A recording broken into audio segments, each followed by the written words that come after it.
Denge gel, Denge Kurdistan'ı.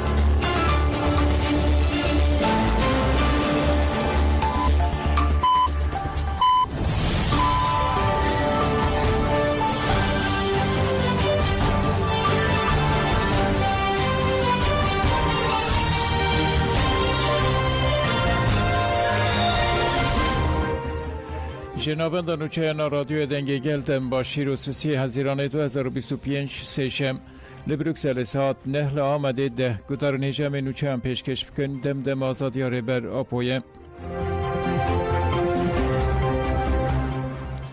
پشتی هفدیتین نومان قرطولمش و هفسروکن دم پارتی داخویانیدان سروک مجلس ترکیه نومان قرطولمش چو سردان هفسروکن گشتیگین دم پارتی طولای حاتم اوغلاری و تونجر باکران پشتی هفدیتینه داخویانی هات داین ددسپیکی ده طولای حاتم اوغلاری آقفی او گد پیواجوی اکو امتیره در باست بن بانگ آشتی و جواک دموکراتیک لدو پیشفچونین برشبسیاری وظیفه این مزن دان سرمل پارلمنتوی مهیر و لسروان مجاران نکاش کرد برز نومان قرطولمش و دیده من پیشته دست بخباتین کمیسیونه بکه ام جبو و سردان سپاس دکن پشره نومان قرطولمش آقفی او گد پشتی داخویانی کجی ایمرالی هات داین پشتی راگاندنا چکدانین مجارهات پارلمنتوی پارلمنتو ناوندا وینا نتویه دل دموکراسی ترکیه و مجار جی ور ورنکاش کرن ام دوی باوری دنکو دوی همو آلین سیاسی با آوائی که چکر جوه فرسند دیروکی سوده بگرن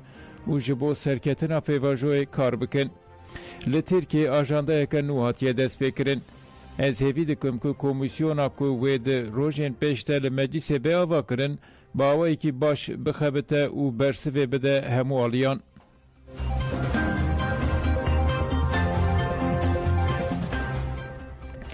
کجه دکه بانگل نتوین یک بویی کر دور پیچ لسر مخموره بلا بیرا کرن کنگره جواک دموکراتیک آکرد لأوروپای کجه دکه به داخویانیه که بالک شانسر دستلاتاری عراقی که بگوتنین ترکیه آمبارگوی داتین سروارگه ها پنابران مخموره کجه دکه داخویانیه خود وحاد بیشه خمپا مخموره جالی پنابران و حاتی آوا کرن و توا ده سال نودی ده جبر زوردستی دولتا ترک جگوندین باکور کردستان نچاری کوچبونه بون خمپا مخموره ده بن پاراستنا کومیسریا بلندا پنابران آن نتوین یک بویده لدسلاتاری عراقی لسر داخواز دولتا ترک کامپ دور پیچ کریه evnayı kabul kirin û em bang li neteweyiniyek bûyî raya giştiya Ewropa û civaka Kurtekin ku li dijî zext û zora li ser mexmûrê bi erka xwe rabin.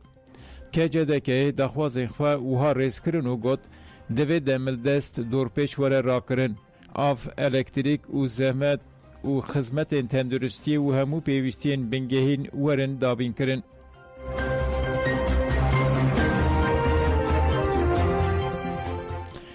Dakap, em li gel nevîn Kamîloğlu ne Yekîtiya jinên Elewiyên Demokratîk Dakap bi daxuyaniyekê girtina Seroka Konfederasyona Komeleyên Elewiyan ya Ewropa û xwediya kovara dengê Elewiyan nevîn Kamîl Ağaoğlu şermezar kir.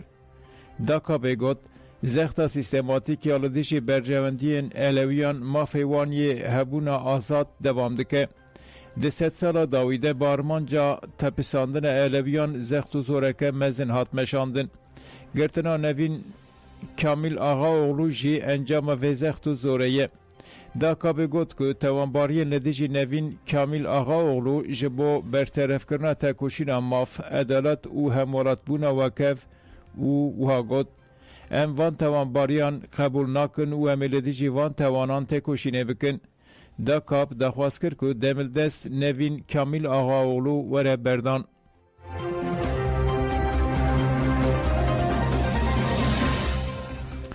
İmam Çelik Demir piştî 30 salan hat berdan. İmam Çelik Demir 5 saliye û di sala 1995 de hat girtin û bi cezayê muhabetê hat darizandin. İmam Çelik Demir bi salan di mercên dijwar de li 12 girtîgehên cuda de 30 salî hat girtin. û doh ji girtîgeha Seydî Şehîr Tîpate hat berdan. İmam Çelik Demir jaliyê şandeya Dem Partî û DBP ve hate pêşwazîkirin û çû Dêrsimê.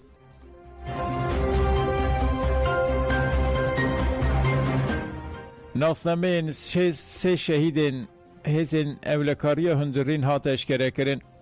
Fermandariya giştiya hêzên evlekariya hundirîn ya Bakurê Sûriyê li ser malpêra xwe ya fermî nasnameya sê şehîdên xwe eşkere kir. Fermandariyê got ku şervanên wan doh de encama êrişa bombeyî ya şaneyên çeteyên Daişê de li ser rêya Reqa Hesekê şehîd bûn. Fermandariyê ji malbatên şehîdan û gel re sersaxîxwest û nasnameya şehîdan wiha eşkere kir. Mehedî El Uqle dayîk û bav Nehle Salih li El Keremê ji dayîk bûye di 1 Hezîrana 2025 de şehîd bû. Mahmud Noman dayîk û bav Fatme Muhammed li Serêkaniyê ji dayîk bûye di 1 Hezîrana 2025 de şehîd bû.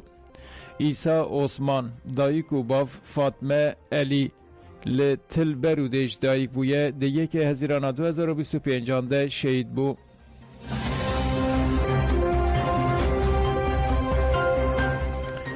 Li Tiltemerê du şehîd hatin veşartin.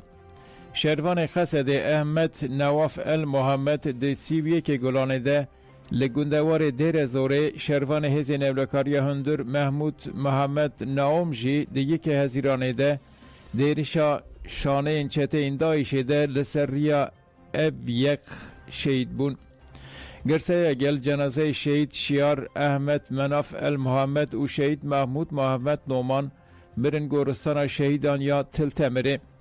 Piştî rêzgirtinê endamê Meclîsa Malbatên Şehîdana Kampa Serêkaniyê Beşar Koşe Axifî û got bila dijminê me bizanibe em ê xwedî vîn û bi zend û hêza xwe ya leşkerî em ê wan têk bibin û ji xaka xwe derxînin. Piştre fermandarê Meclîsa Leşkerî ya Tiltemirê Ferhat Emîn Axifî û got em Xesedê ji malbatê şehîdan re dibêjin ku fedakariyên hevreyên me yên şehîd vala naçin. Em ê tekoşîna wan bidomînin û heta ku serketinê misoger bikin. Piştî axaftinan wesîqeyên şehîdan hatin xwendin û radestî malbatan hatin kirin. Piştre cenazeyên şehîdan bi tililî û duruşmeyan hatin veşartin.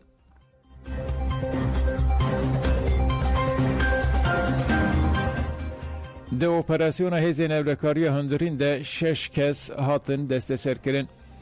Hêzên evlekariya hundirîn ragand ku li Hesekê piştî operasyoneka şopandinê û lêpirsînek berfireh 3 kes bi tometa bazirganiya amûrên hişbir desteserkirine. Hate gotin ku li cem kesên destgîrkirî 8 kîlo û nîv heşîş, nêzî 2000 tabletên hişbir, maskeya gazê ya leşkerî û 4 bombeyên destan hatine desteserkirin. Hêzên evlekariyê got ku li Qamişloyê jî di 24 Gulanê de 2 kes bi gumana xapandin û sextekariyê hatine destgîrkirin. Li Reqayê jî di 20 Gulanê de kesek hat desteserkirin û 105 gram kristal û nargîleyek ji bo bikaranîna amûrên hişbir hatine desteserkirin. Hêzên evlekariya hundirîn destîşan kir ku 6 kesên destgîrkirî radestî dozgeriya giştî hatine kirin.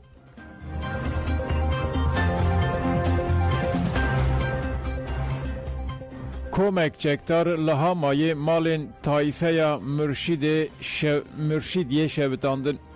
Navenda çavdêriya mafê mirovana Sûriyê Sohrê ragand ku komeke çektar li gundê Nebî El Barot yê girêdayî Hamayê êrişî xelkê Mürşidiyê kir.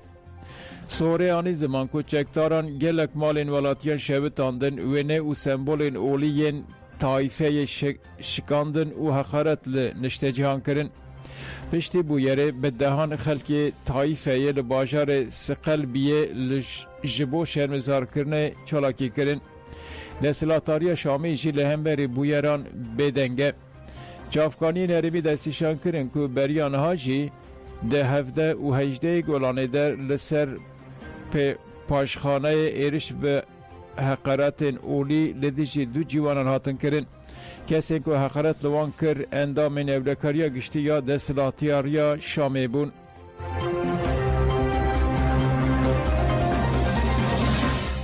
Gudarên hêja me nûşe pêşkêşkirin dem baş.